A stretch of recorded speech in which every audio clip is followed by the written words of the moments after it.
Olá a todos, louvado seja o nosso Senhor Jesus Cristo. Hoje vamos falar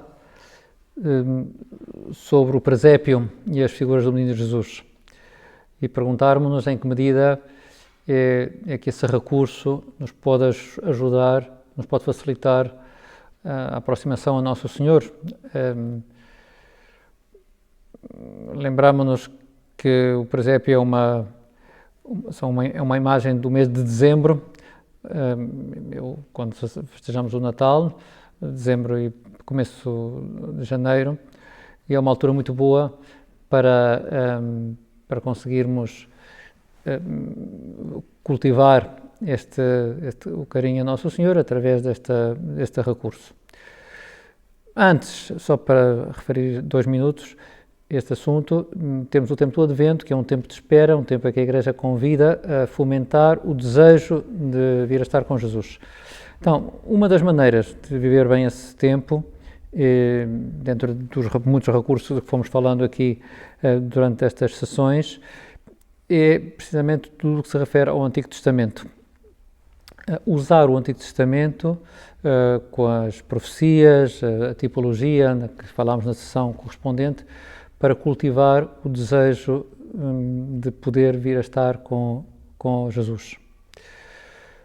Dito isto, vamos passar ao presépio, não sem antes levantar uma objeção que eu ouvi já há muitos anos, e até em meios católicos, uma pessoa que eu não sei se estaria completamente bem da cabeça ou quis provocar-nos, porque dizia, sim, porque o Menino Jesus não existe, não é?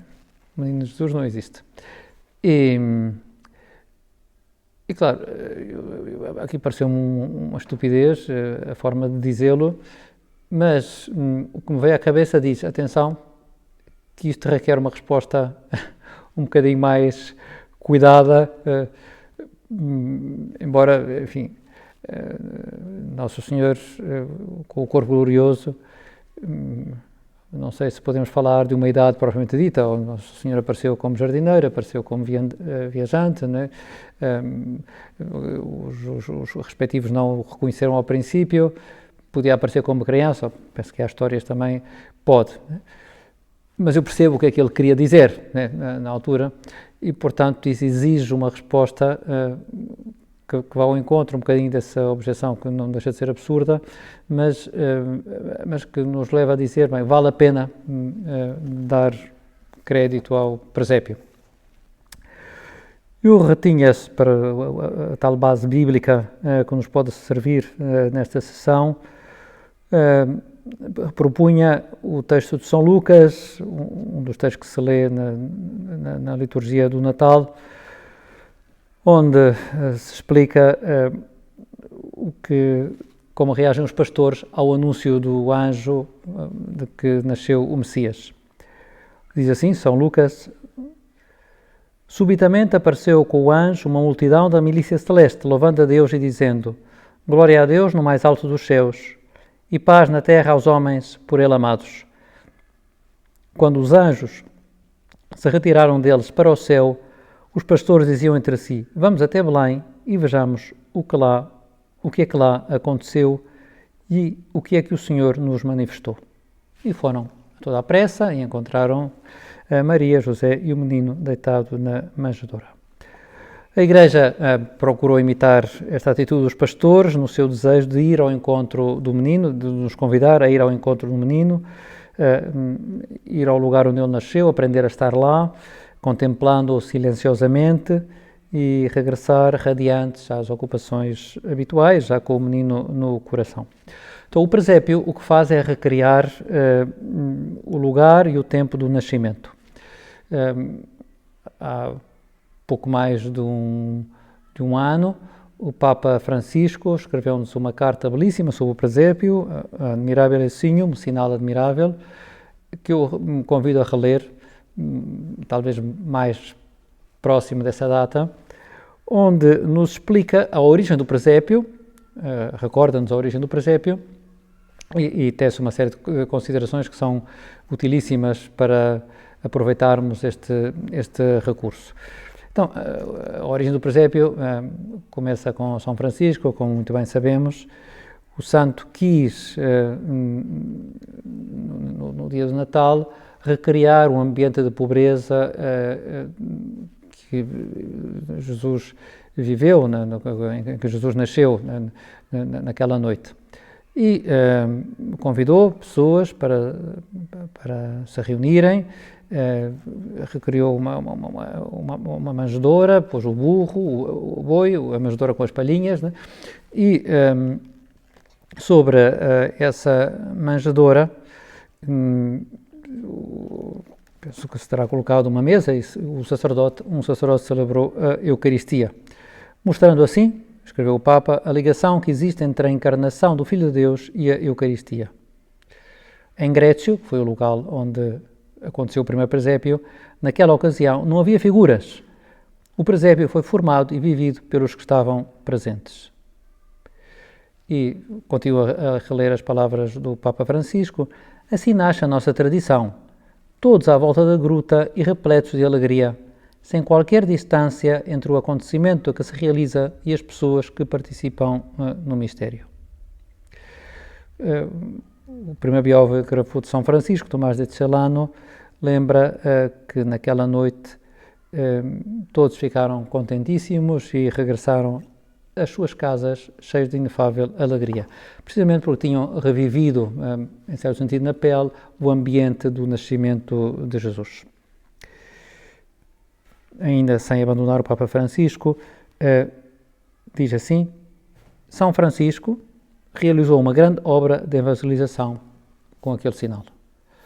É notável, se nós pensarmos no efeito que têm os presépios nas nossas vidas, ou que tiveram os presépios nas nossas vidas, o efeito extraordinário de, sem grandes explicações, trazer à nossa mente que estamos numa época especial e um convite, uma espécie de convite a termos em conta Jesus, que Jesus entre nas nossas casas, né, e que possamos conviver com Ele. Eu, insisto, remeto para a carta do Papa Francisco, mas queria deixar uma pergunta no ar e depois tentar respondê-la, que é de em que medida, o que dizíamos ao princípio, em que medida é que o presépio nos pode ajudar na relação pessoal com Jesus. Eu ponho de lado um dos efeitos secundários do presépio, que é ajudar-nos digamos, a recuperar ou a intensificar a nossa identidade cultural cristã, que é óbvio que o faz, mas não é esse o objetivo número 1 do presépio, embora possa ser uma das suas consequências benéficas. O objetivo número 1 é aquele que tinha São Francisco, ajudar-nos a pensar bem na encarnação e no modo como Deus se quis encarnar e quis viver entre nós. Duas breves considerações sobre os efeitos que pode ter a contemplação de Jesus no presépio para a nossa relação com Ele. Eu diria duas coisas, duas consequências. Uma delas tem a ver com o seguinte: até ao momento muita gente se tinha relacionado com Deus, tinham falado com Ele, tinham prestado reverência, tinham-lhe oferecido sacrifícios, tinham-lhe obedecido, tinham modificado as suas vidas em função daquilo que Deus lhes tinha pedido. Tudo isso tinha acontecido. O que nunca tinha sucedido até ao momento é que nós tivéssemos que cuidar de Deus, né? Que Nossa Senhora tivesse Deus nos seus braços, mas tinha que o alimentar, tinha que o limpar, tinha que o adormecer. Isso não há precedentes. Portanto, Nossa Senhora abre uma escola extraordinária, que é algo que não é completamente real, porque Deus é autossuficiente, mas quer precisar de nós. Eu transcrevo umas palavras de São José Maria, que eu gosto muito, em que diz assim: Jesus menino, Jesus adolescente, agrada-me ver-te assim, Senhor, porque me atreva mais. Gosto de ver-te pequenino, como que desamparado, para imaginar que tens necessidade de mim. Como que um apelo, diz, Deus tem estrita necessidade de mim? Não tem. Mas quer que eu tenha essa sensação de eu posso dar algo a Deus, não é? Eu posso cuidar de Deus, Posso cuidar das coisas de Deus, não só pela atenção que lhe presto, também pelo modo como lido com Jesus na Eucaristia, ou como lido com uma pessoa mais frágil, ou mais pobre, ou mais doente. Aí é Jesus que precisa de mim, em certo sentido, ou quer precisar de mim. Isto é um apelo a um modo de relacionar-se com Deus que às vezes não está presente, mas que nos pode às vezes ajudar a ser mais generosos até, não é? Como uma mãe é generosa e dorme pouco porque a criança precisa dela. Pois às vezes esse tipo de raciocínio podemos aplicá-lo à relação com Deus. E outra grande consequência que me vinha à cabeça é pensar que Deus aceita como sinais de amor gestos normais. Nossa Senhora, como é que manifesta o seu amor a Jesus? Pelas carícias, pelos beijos, por dar-lhe o alimento, por tê-lo ao colo, por lavá-lo, etc. E ao mesmo tempo, é curioso, porque não duvidamos que Nossa Senhora mantém a reverência para com Deus no seu coração. É óbvio que estar de joelhos diante de Deus ajuda-nos muito a ganhar consciência diante de quem estamos, mas a verdade é que não podemos estar toda a vida de joelhos, temos muita coisa a fazer, não é?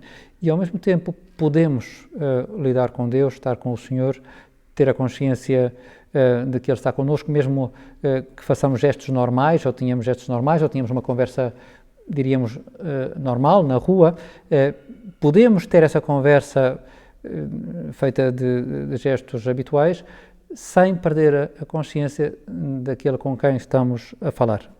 O presépio pode ajudar-nos nesse aspecto. E peço desculpa fazer esta batota, há um terceiro aspecto mais que queria referir, que são os personagens que aparecem no presépio e que nos ajudam, como falávamos também numa das primeiras sessões sobre o Evangelho, por exemplo, a pressa que têm os pastores para ir ter com Jesus, deixam tudo para ir ter com Ele, para nós faz-nos muito bem, às vezes deixar algumas coisas para ir a rezar, não é? Ou os magos do Oriente, que andam à procura de Jesus, dá-lhes trabalho, vão perguntando, vão lendo, até que chegam a Deus Nosso Senhor. Tantas vezes também nos acontece isso, às vezes temos que o procurar, né? Parece que o perdemos, e temos que o procurar com a nossa cabeça, com o nosso esforço, pedindo ajuda a pessoas que nos digam como é que eu chego até Jesus. Portanto, o presépio tem muitas coisas que nos pode facilitar a relação com o Nosso Senhor. Assim como sugestões práticas para tirar partido deste recurso criado por São Francisco, e não só, para viver todo este tempo do Natal, eu aconselho, assim, de uma forma mais intelectual, a ler o último volume escrito por Bento XVI sobre Jesus de Nazaré, chama-se A Infância de Jesus, e explica muito bem os evangelhos da infância, deixa pormenores tais como a possibilidade de que o local do nascimento fosse uma gruta, ou explica de onde é que deriva a convicção de que existiriam animais nessa gruta, fala das teses sobre quem eram realmente os magos. É um texto realmente encantador e imprescindível para metermos-nos um pouco mais na realidade desse momento em que Jesus nasce. Também sugiro um livro muito engraçado que foi publicado em português há uns anos, chama-se O Presépio que Deus Fez, de um sacerdote espanhol, Henrique Monasterio.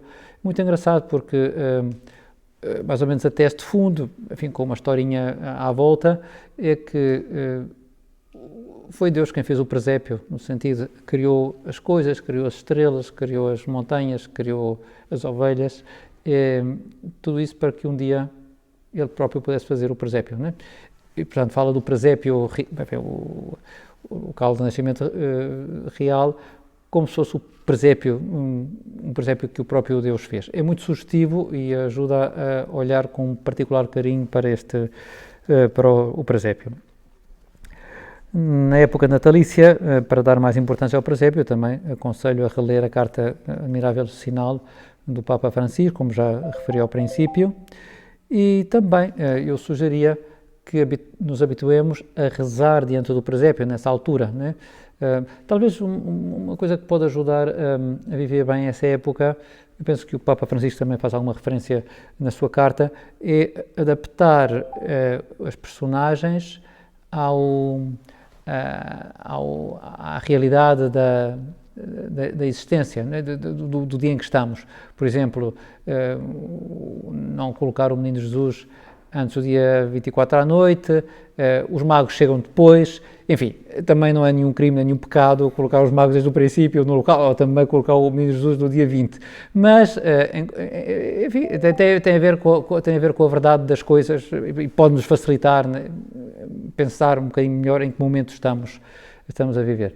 As próprias figuras do Menino Jesus também são de grande ajuda, já mesmo fora do presépio, quando está o Menino Jesus a beijar, por exemplo, depois da missa, pronto, porque é um gesto simples, nós como que repetimos o gesto dos pastores, aproximámos-nos do menino para o contemplar e beijar. Essa época do Natal, essas orações feitas no presépio, muitas vezes convidam a uma oração sossegada, contemplativa. Não estamos a imaginar os pastores com grandes discursos, né? Imaginámos-los calados, talvez a contar o que tinha sucedido, o que tinham ouvido do anjo, mas a gastar tempo a olhar para a criança. Penso que nos ajudará a todos a apoiar-nos no presépio.